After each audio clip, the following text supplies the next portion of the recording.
ചിത്രാങ്കണത്തിലെ കാവിൽ പൊന്നാളമാടി നിന്നു കാടാറുമാസ പൊരുളിനും നാടാറുമാസമായി. ചിത്രാങ്കണത്തിലെ കാവിൽ പൊന്നാളമാടി നിന്നു കാടാറുമാസ പൊരുളിനും നാടാറുമാസമായി.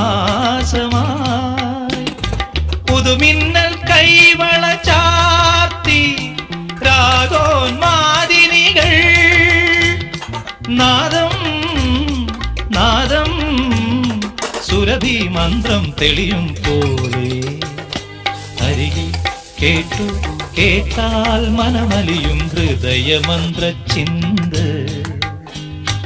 അരികെ കേട്ടു കേട്ടാൽ മനമലിയും ഹൃദയ